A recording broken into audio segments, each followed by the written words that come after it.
Hello, guys and girls. Thank you for attending my discussion on duty and care, or duty of care and negligence, as it regards to our risk management class, ESS 450. Um, our professor, special thanks to Dr. Crystal Southall, and my name is Danny Atkinson. Today I'll be talking to you again about duty of care and negligence and how it kind of relates to sport, right? In particular, my topic is how can event coordinators or event organizers such as coaches, personal fitness trainers, and other health professionals create safe environments for its members to participate in events such as physical activities and other competitions. So here goes nothing. I hope you enjoy. And again, thank you for your time.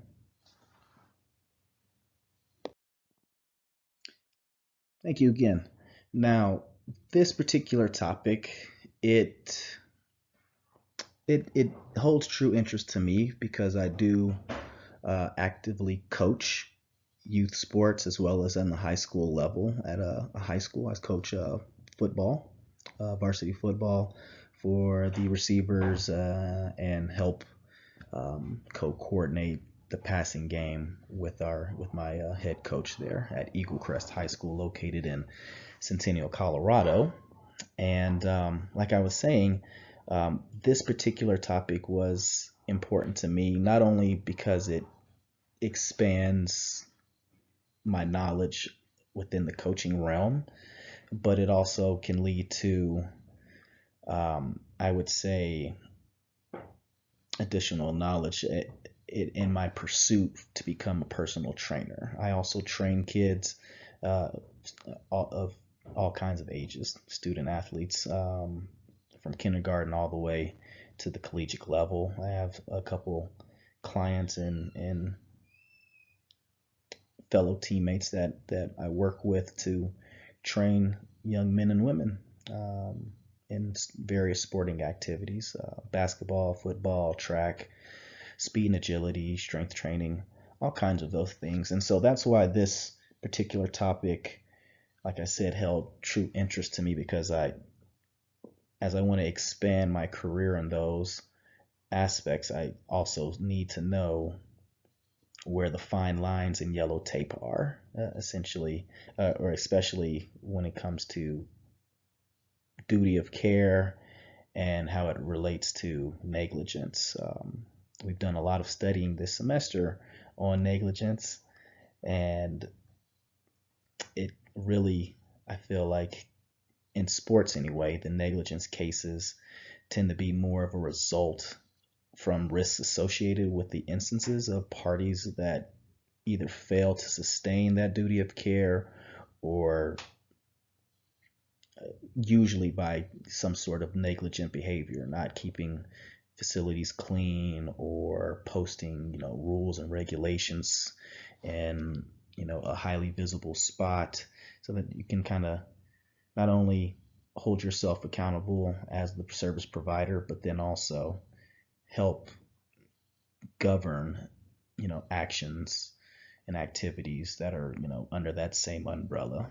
Um, for instance, um, with my trainings, I have to uphold, or it's expected to me to uphold a certain level of, or not a certain level, just a duty of care, um, to create, or I'm sorry, a duty of care to prevent, by doing all that I can, any injury or unnecessary injury or harm to any individuals or participants that I have for that day, for any session or any type of activities that I, co-coordinate or participate in as an instructor.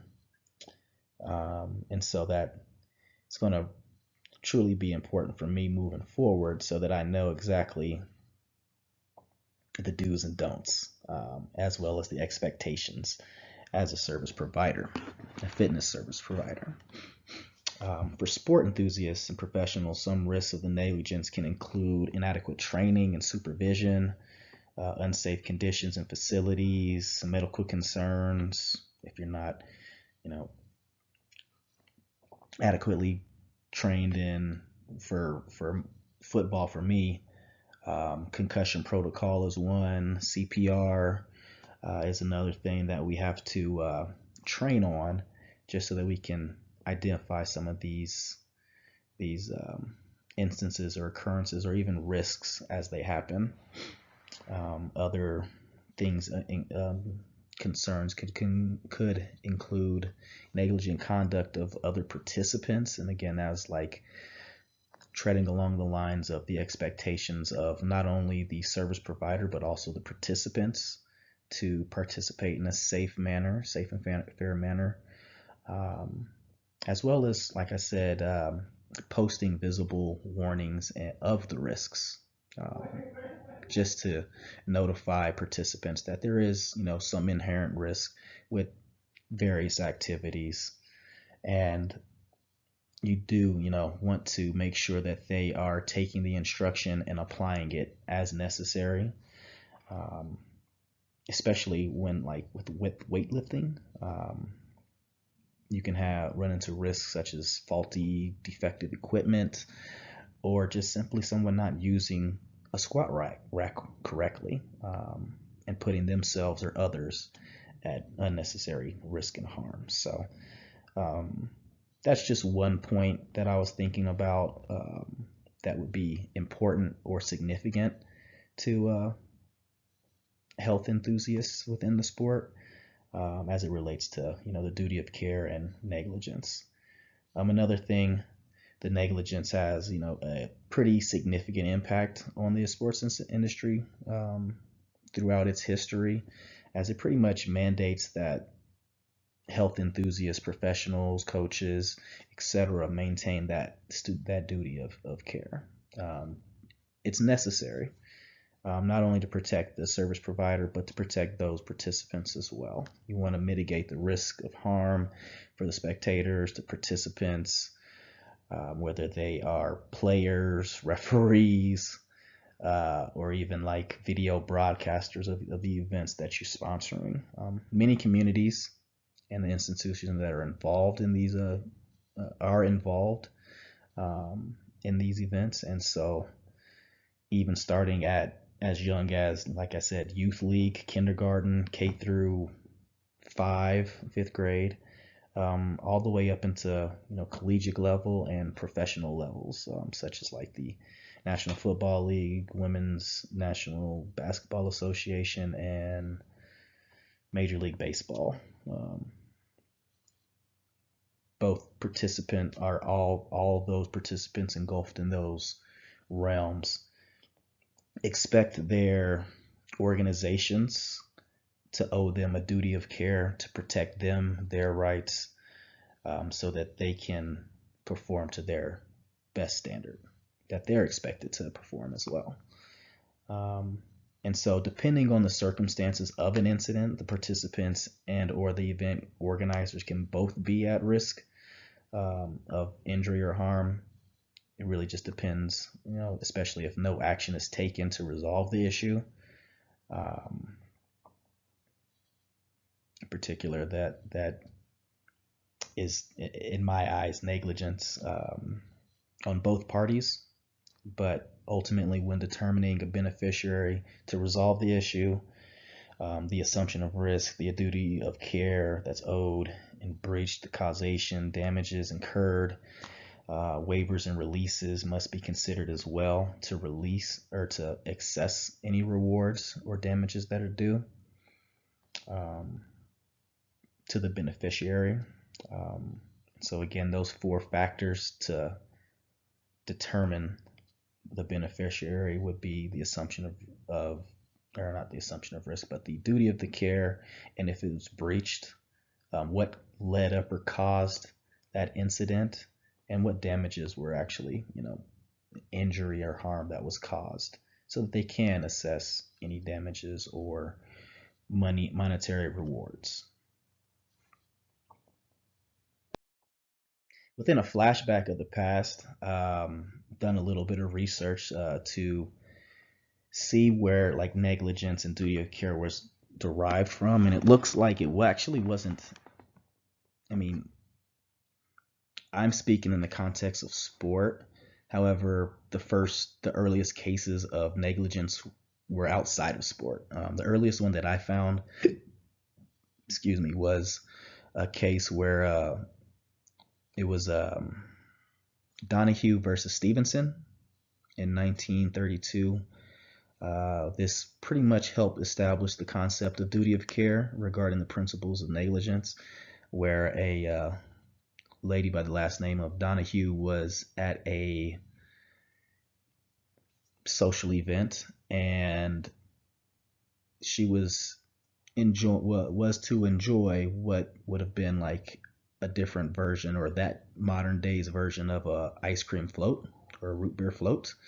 And what happened was that as the person was making the float, um, it was noticed that like a deceased degenerated slug was also inside the bottle, which notably made Donahue sick. And so the negligence of of Stevenson, basically they breached the duty of care to provide Donahue with quality service in that instance. She was not expecting to receive a slug-filled ice cream float, nor did she intend to go to that establishment, celebrate, and get sick during the celebration. So that's just one thing that I found during the one little nugget that I've discovered regarding principles of negligence and the concept, of duty of care. And so that had heavy influence on many different industries, not only sport, but recently within sport. And this was one of our assignments that we had to take a look at recently in 2018, the Kyung Pak case, where they were awarded damages for injuries that they had sustained at a fitness club in New Jersey. They essentially were awarded for injuries that they from a treadmill accident. Negligence proved that the treadmills should not have been running, and it was the fitness club's policy to keep those treadmills running, even if there was nobody actively running on them. And so Pack unfortunately was instructed by one of their fitness associates to get onto it, and she was launched off and pretty much fractured her neck and some additional spinal injuries that required surgery to get fixed. Pretty heavy stuff, but ultimately the courts agreed that even though there was a waiver or exculpatory clause, it did not necessarily exclude them, the fitness club, of their duty of care that was owed to Pack.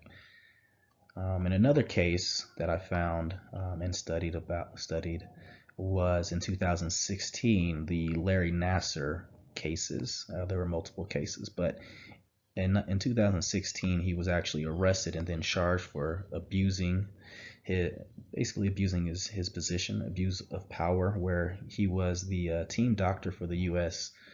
Women's national gymnastics team, and essentially he, under that position, was sexually assaulting hundreds and hundreds of young women and girl athletes, until somebody finally came forward, spoke up, and risked it all to start a movement, which I believe the count got up to about 250, north of 256. So, and it may be more cases that are coming out, but in 2016, that was when he was finally arrested and charged for those sexual allegations. And so cases like these throughout the history have fortified the neighbor principle, referring to the duty of care that's owed to the participants by the facility owners and the organizations, so that they can avoid causing these unforeseeable harm and injuries, not only to, not only limited to the participants within that industry, say sport, but it also, applies to the world at large. And that's why there's, sexual harassment policies involved in many, if not all, organizations out there and corporations out there.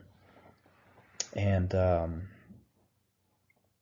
likely as a result of the negligence claims, organizations have began to implement, waivers, exculpatory clauses to try to absolve them of any liability. However, the duty of care, essentially, it doesn't negate that fact, right? The service providers, as service providers, still are still expected to provide quality through the duty of care concept. And so duty of care really weighs in heavily with regard to negligence cases, since the servicers are expected to provide that to all participants.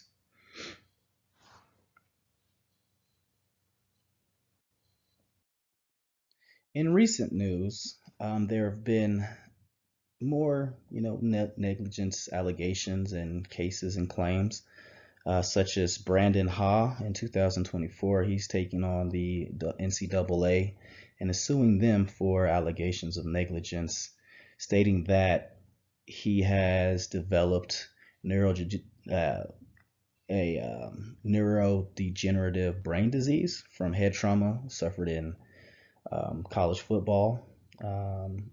And so he claims that, or his claims, unfortunately, were denied for personal jurisdiction, as the court decided that the NCAA was not necessarily subject to general jurisdiction in Maryland. However, they did find that the NCAA was subject to specific jurisdiction due to the context that with Maryland in relation to NCAA sanctioned activities. And an additional instance, or in additional instances, have occurred in similar where athletes are pushed beyond their limits without necessity. And so some examples of that are extended practices in adverse weather conditions, such as high heat, causing heat exhaustion, dehydration, sometimes in dire and extreme cases to where an athlete will faint or maybe, die.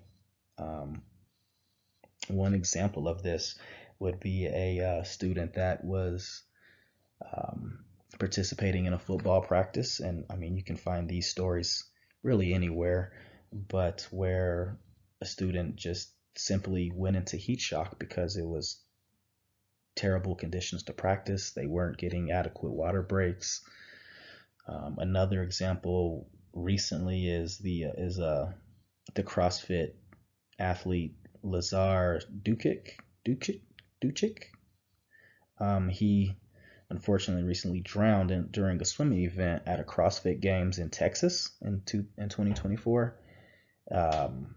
And there are still, the investigation is still underway, as they're looking to find out where the negligence lies and how preventable this could have been. CrossFit owed a duty of care to all the participants of the games during that time, and unfortunately, Ducic wasn't allotted those privileges, such as adequate care in this time of need. there were lifeguards on duty, and those lifeguards were notified that there was an issue. However, they failed to react in a reasonable amount of time, which led to his death. And so it's very likely that there will be a wrongful death case that's pending. It's just, like I said, they are getting all the facts straight so that they can take care of that. A thing to note, though, exculpatory clauses and waivers don't fully release organizers from the duty of care, and that duty of care does not solely rely on the organizers as it pertains to all participants. You don't want a participant breaking the rules essentially and putting others at harm. And so organizations have become more aware and intentional with that expected duty of care to be provided along with their service. And so I think, with action awareness, the risk will be mitigated for companies that are willing to invest in that well-being for their patrons, and those who don't will obviously be sued eventually. As we drift back into the future, in fear of negligence claims, organizers will need to understand their duty of care to provide that quality service to their participants. This, I feel, would put more focus on the participant negligence in relation to their, like a comparative negligence. That way, courts are going to assess who truly is at fault and what percentage.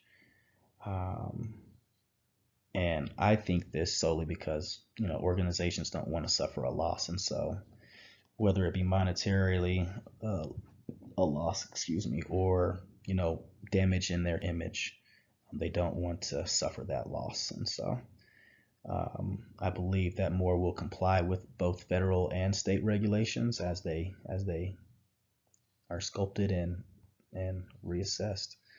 Any associated risks in the future will be, I feel, evaluated based on the comparative faults versus comparative negligence of the parties that are involved. And like I said, the courts will take a look at what happened, how it could have been prevented, and then make their decisions. These will, be pretty useful things to determine benefits, awards, and damages, and who those are to be awarded to. In conclusion, I believe that life ultimately is a gym, and as health grows to become more wealth, more and more demand for physical activity and just overall well-being will arise. And so health enthusiasts, organizers, professionals, amateurs, coaches, fanatics, all must understand the importance of their duty of care for their clients and participants involved in any activities that they see themselves in. This will help prevent and cut down on negligent behavior. However, with a lot of professional sporting events, there are unforeseeable risks involved with, say, drugs and alcohol that you can't necessarily predict, but you can kind of prepare for, I would say. You can better prepare for those. Again, I wanted to give a special thanks to Dr. Crystal Southall, all my fellow classmates, and the WCU community for the opportunity and time taken to observe this video, produce this video and presentation, and pursue my degree and everything incorporated to pursue my and further my career in coaching. So thank you. Please feel free to view and check out my references and citations from the material that I discovered, and hopefully I'll give you additional insight if you do have any additional questions from the from the content that I've covered today. Thank you, and enjoy the rest of your semester and summer. Take care.